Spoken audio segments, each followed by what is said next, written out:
Hey there, Spartans. Mrs. May here, and this is our very first day of our virtual PE together.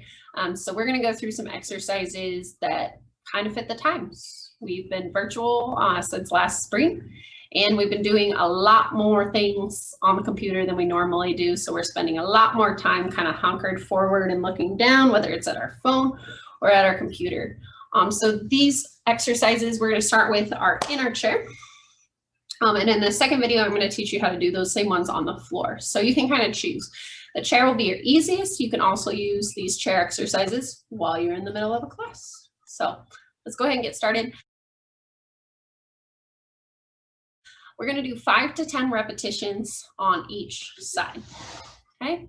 First one is called chest openers. So we're going to stick our arms forward and we're going to take our shoulders up and drive them back so that we're kind of squeezing our shoulder blades together, and you're gonna go out. Oh, don't overdo it, but just where it has a nice good stretch for a 2-second count, then overhead, like my green screen, and then back down.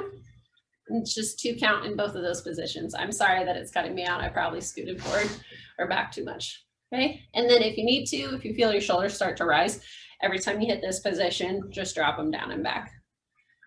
Just opening our chest. Again, this is meant to be slow, not super fast. So I'm trying to spend a 2 count at each position. Shake this out if your arms get tired from being locked out, and then just reset. The more you do this one, and the more you work on keeping your shoulders down and back, you might feel a little bit of pain in your shoulders. And that's just from your body adjusting from the forward shoulder roll position to being in a proper alignment where your shoulders are down and back. So this is actually like our strongest position. So whether you're doing front squats, back squats, anything like this, okay, it's good to work on that shoulder position. And notice I'm not sinking forward or slouching in my chair. I've got nice, tall, vertebrae alignment. So my vertebrae are stacked up nice and tall on top of each other. I'm not leaning back, I'm not leaning forward. So it does require a little bit of work there and some muscle activation. If you want to work on your core muscles this whole time, just keep breathing, but just keep your core tight, or what we call engaged. Okay, and then once you're done with 5 to 10 reps each, we're gonna do our next exercise. So this one is called the twist and dip. Hands are gonna rest behind our shoulder, just like if we were doing a sit-up. It's just behind the bone of our ears, just for location purposes. You're not going to be pulling on your neck or head. So your head should be in line with your shoulders and then align with your whole vertebrae. And you're going to twist first, and then you're going to dip. Hold for that 2 count, come back up. Always return to center. Go to the other side, twist first, then dip for 2.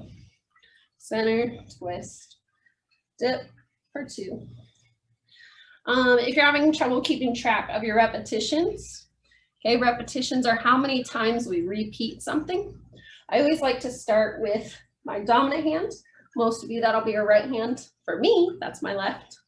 So I choose to count on that side. So this is my 3rd overall. I guess sometimes I start on the opposite side. So I go right first, and then my left. I think lunges, I usually go left leg first, and I count on the right. So just know which arm or leg you start on for each exercise. And then again for 5 to 10 reps. So if you want to do 10s, then you just pause the video, finish your 10 reps, and keep going. The next is called the twisted triangle. Okay. A lot of times we'll sit like this all day, or maybe we'll twist our legs and have them crossed. But we're just going to deepen the cross-legged stretch a little bit more. So we're going to pull our foot into a flexed position. So my toes going from pointed to flexion. And then I'm just going to assist my knee if needed right there and cradle that, and just kind of make sure my foot's in a relaxed flex position. We're going to hold this for, we're going to do 5 to 10 reps. So let's just keep it at 2 seconds. So 1 1,000, 2 1,000, drop. Okay, this is not meant to be a static stretch, though you can do it as a static stretch. Static stretches, my 6th graders should be held for 30 seconds before the muscle fibers actually relax. So they tense up and they ball up, and then when we stretch them, it takes about 30 seconds before the fibers actually start to release and relax. And really just make sure if you have the flexibility that your foot gets above the knee. It's right on top of my thigh muscle here. Try to keep track of your repetitions. And we're still working on that nice tall posture. And the great part is after this exercise, I'm going to teach you how to do these on the floor so you can get out of your chair as well. But these are just great ones when you're in the middle of class. This one's great because usually your desk is right here, so nobody can really see you while you're on Zooms. But hopefully this video will be a great start to our first virtual PE classes together. Plus, a bunch of you have been talking about my YouTube channel. Mrs.May, do you have a YouTube channel? Yes. Do I have a lot of good content on it yet? No. So thank you to all of you who are subscribing, but this is definitely brand new. Okay, I think I'm gonna go one more on this one and one more on the other side. And again, if you wanna do 10 reps on everything, go for it. Yeah. So next we'll do the same exercises with a couple different names, but on the floor. So thanks, Spartans. All right, Spartans, we are now on the floor. Hopefully have a little bit of space to work with, that you can kind of watch this video and do that. This is Bear, my yogi dog. And so what you'll need now is just a comfortable space to sit and lay down and do some stretches. So Bear is gonna use my household blanket, just fold it in half. So you don't have to have a yoga mat. On wood surfaces like this, or for outside and you're like working out on your deck because it's a nice day, I sometimes double up if I have 2 mats, or if I have like an outdoor blanket or quilt, I'll do that and put that over maybe my mat. So just some extra cushion. It's all about comfort. So if you want to sit on your carpet and that's perfectly fine for you, then you can do that. So we're going to do 3 exercises today. The first one is just what my trainers call the floor facing angels. And again, we're going to be working on those shoulders, just like we did before with our chest openers. We're going to do the same thing, but on the floor. And then we're going to do super similar to the twist and dip. A lot of my runners know this one as the bicycle crunch. Okay. And the third thing we're going to do, another one of my runner favorites, is the chicken leg, which is it's just another form of the twisted triangle. It's just kind of inverted a little bit. So let's go ahead and get started. We're going to spend about 30 seconds on each one. So if you have a timer on your watch, you'll definitely want to do this. Again, these stretches shouldn't really hurt at all. If they do, then you want to kind of pull back a little bit. So I'm going to set my watch for 30 seconds and we'll get started. So floor facing angels, going to be on our stomach. And what you're going to do is you can start either forward or you can start back. It's kind of however you want to count it. This one you can go for 30 seconds or 5 to 10 repetitions, whatever feels good. So again, we're going to bring our shoulders down and back. Okay, and we're pinching our shoulder blades together like angel wings, and then you scoop them forward and back. Pausing at both positions up the top and then back down for 2 seconds. And remember to breathe. Okay. If you want to add a challenge, you can also raise your legs at the same time. Do a type of Superman. Just watch your low back that it doesn't get too tight. If your neck starts to hurt, just look straight down. There you go. That was 30 seconds, believe it or not. All right. Next up, we're going to do our bicycle crunch. So you're just going to flip over. Maybe get a good stretch overhead. On the opposite way. I suppose if you wanted to, you could do your floor facing angels this way afterwards. But I like how it felt before. So this next one, again, our head's going to rest on, our hands are going to rest kind of behind the bone behind our ear, or maybe a little bit on your neck. I don't mind if you interlace your fingers, just don't pull on your neck. Okay, so we're going to start on the ground. Then we're going to come up, twist, and turn. Okay, so your easiest one will be to have that opposite leg on the floor, just resting. You're coming up and down each time.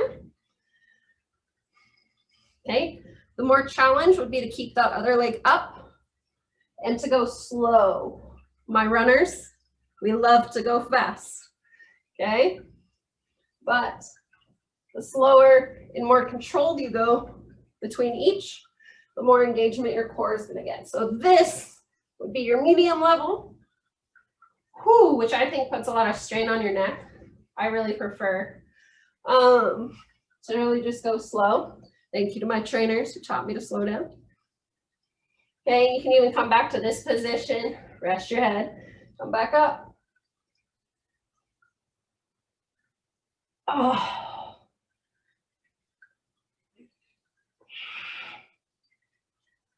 So again, find your level. You need to go easier.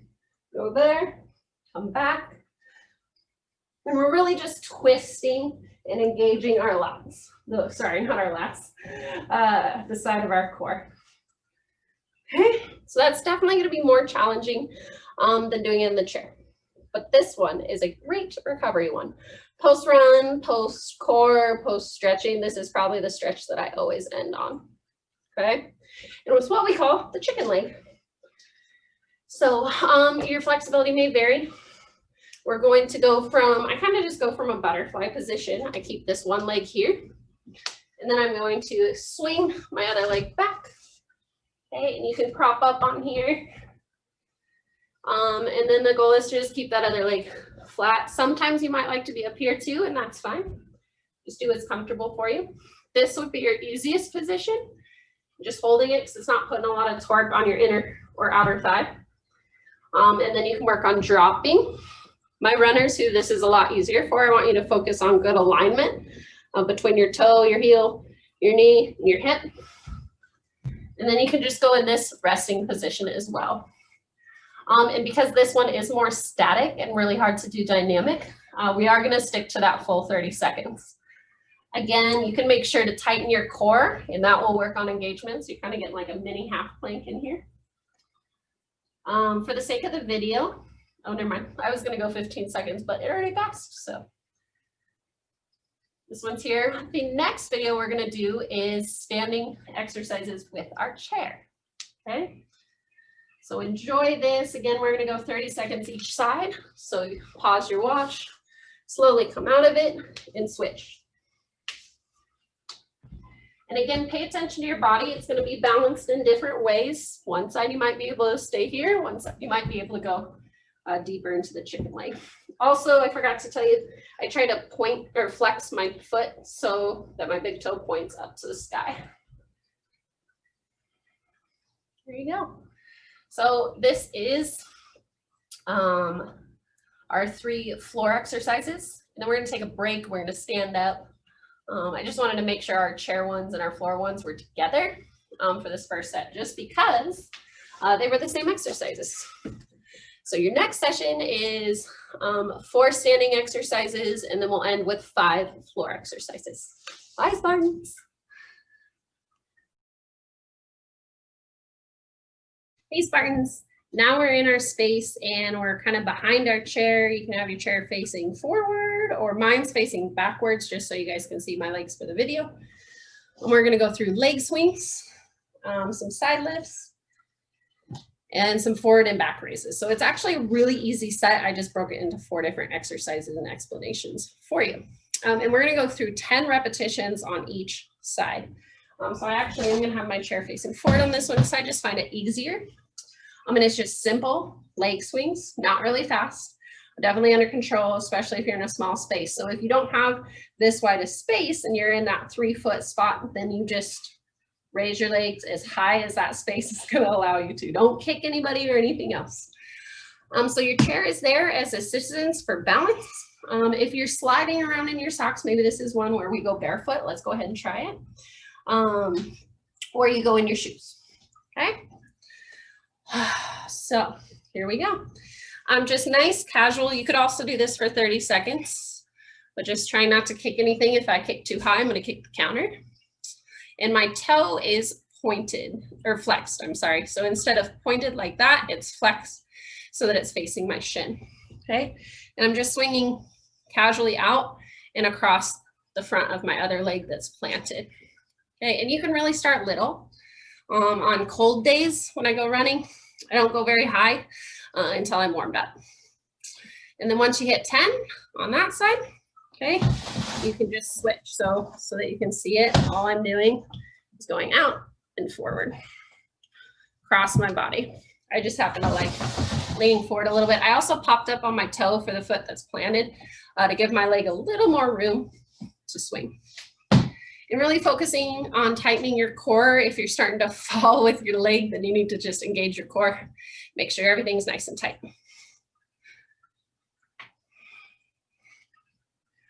And just keep breathing.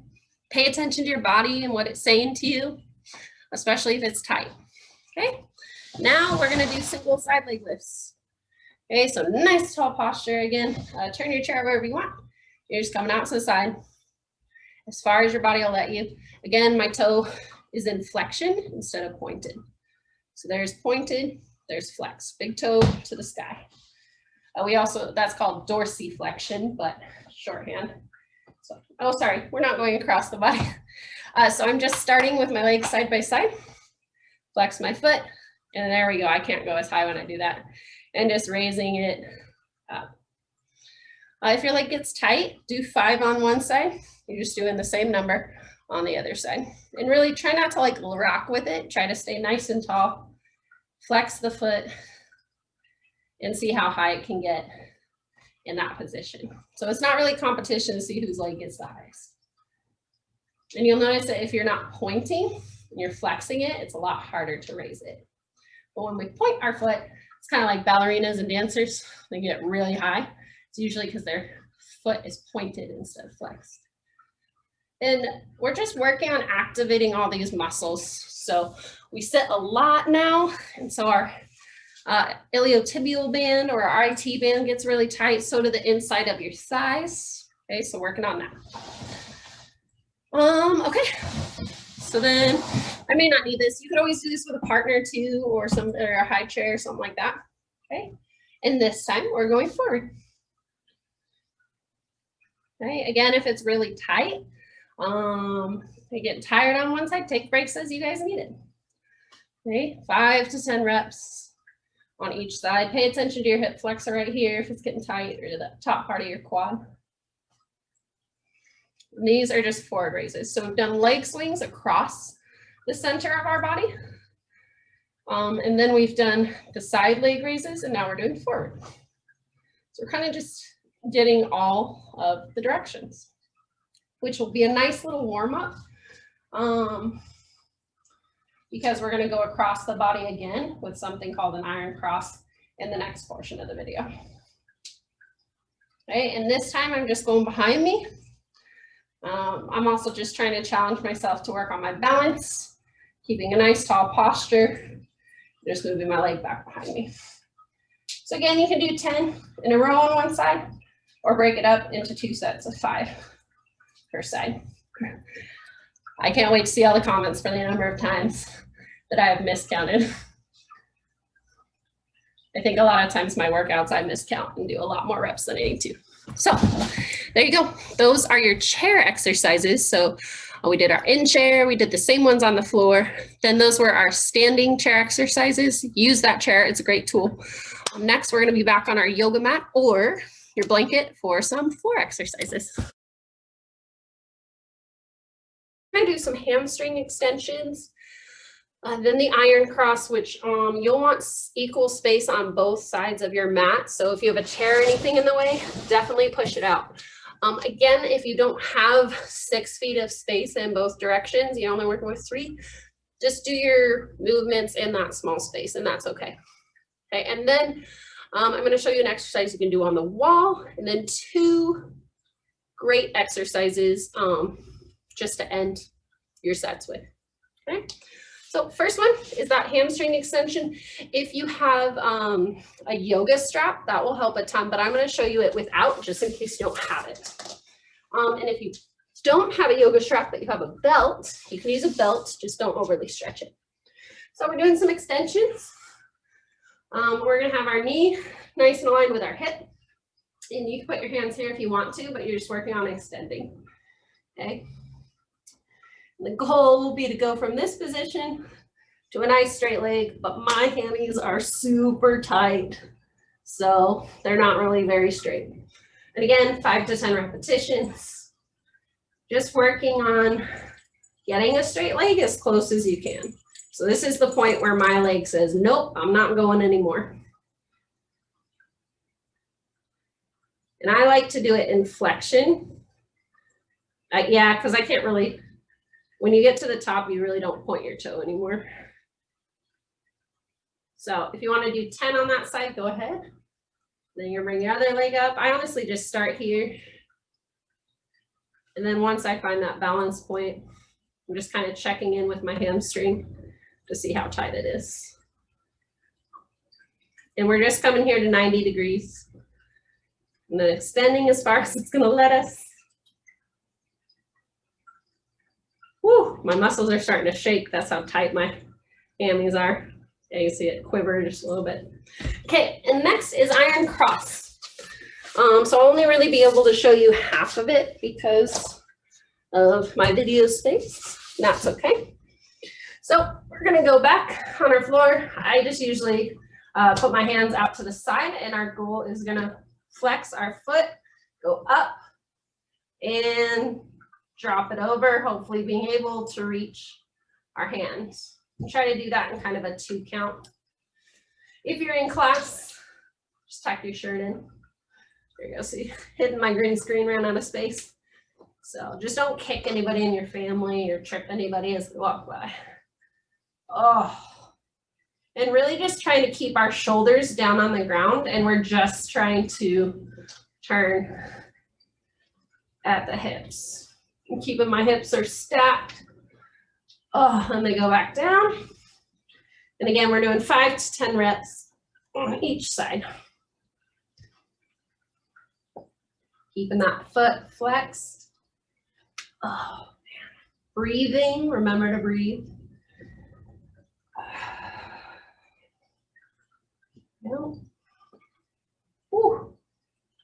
Okay, and again, if you want to go for 10 reps, then you can just pause this video and do 10 more, hit play. Okay, next is a figure 4. You can just do it on your mat. I'm going to pull a chair over right in front of me here, so that way I can pretend it's a wall. I find that surprisingly, it kind of deepens the stretch because I can press into the wall and then like adjust my leg, so that way it feels better. You can do what I'm doing. I'm just using a chair. So, but if you're by a wall, go ahead. But if you have a wall space you want to use, you can watch this and then go do it yourself. So you're gonna put one foot on the wall. Okay. Hopefully your wall's not moving like mine. There we go. Then you're gonna do that figure 4 or the twisted triangle stretch again. And I'm just pressing into the wall and then gently pushing on that knee as well. The closer you move to the wall, the deeper that stretch is gonna get. Okay, and this one you should hold for 30 seconds. I'm gonna do 15 and I'm gonna show you how to do it without the wall too. So we'll go 15, 15, and then I'll back up and I'll show you how to do it without the wall, which probably makes good sense. You should, it's gonna be the same position without the wall. You're just gonna hold your leg and pull it closer to you to deepen that stretch. Whereas with the wall, I'm pushing away. Okay, correction, we're doing 30 seconds, doing the full 30. Those 15 pass really fast. And you can work on keeping your back nice and flat to the ground as well. Oops. And then switch legs. Highly recommend you don't use a swivel chair. They're a lot harder to do. Okay, and try to keep your hips and back to the ground as much as you can. Keep working on your breathing, breathing in for a couple counts and out. These are great exercises if you're really stressed about a class and like it just ended and you want to catch your breath. This is a great one. If your hip flexors or your low back are tight, this is great. Your hip flexors being tight, so these guys right here, and your low back are actually connected through the muscles. And so when we sit for a very long time, that's why it gets tight. And that figure 4 stretch is perfect for relieving some of that low back tension. You might just have to go through the exercise for 2 minutes. So 30 seconds right, 30 seconds left, 30 seconds right, 30 seconds left again. Okay, our last 2 are the chicken leg and then the knees to the chest, which is pretty self-explanatory. Okay, so then come up here. This is going to be your easiest position. I always want to try to focus on my alignment. So meaning that my knee, my toes are aligned with my heel is aligned with my knee is directly aligned with my hip, and there's no weird angles. So that would be the most challenging position. But as you can see, naturally when I come up here, this foot dropped back. But my goal position would be here. Woo, but it's really tight, and so my hips don't want to go to the ground as much when I'm there. So if that's too tight, I can just bring my foot in and relax a little bit. And again, you can go down to this position, engaging my core. So doing a little half plank here if you want to add a challenge. You can even pop up on that toe, engage the back leg a little bit more, and sink back into it. Woo. So working on keeping the muscles nice and tight the whole way. So that's the challenge. It's really easy just to relax and go limp here, but to like tighten everything up. Okay, you're making all the exercise groups, muscle groups work. Then you're gonna switch. Okay, good news, you got 1 minute left in this whole exercise video compilation. So again, we started in our chair exercises, so you can do those during class. Then we went to those same exercises, but on the floor, if that's easier. Then we did standing exercises behind our chair. Those were our leg swings and our lifts and raises. And then now we're back here on the floor. And honestly, it's kind of nice to just end on the floor. I usually work top to bottom, meaning I stand up and then I'll do kneeling once, and then things laying down. And then I like to end on this one. So knees together, just bring them back and just hug yourself is what the one online is called, but we call this knees to chest. Just letting your back relax into the ground. Okay, you can do a light roll too, just try not to lose your legs being in this position. Again, sorry, that's supposed to be for 30 seconds. If you get tired of this one and you wanted to like deepen it, you could bring your knees back to the sides too. There's really no difference. This one is just like for comfort. To work on the low back a little bit, you could gently roll side to side or do circles. If you're working on your hips at all. So you'll be surprised how many different sore spots or tight spots you have from sitting all day. You could also do starfish. Here's a bonus one for you. You just lay out like this. And this one, when my team does it, they usually fall asleep. So don't do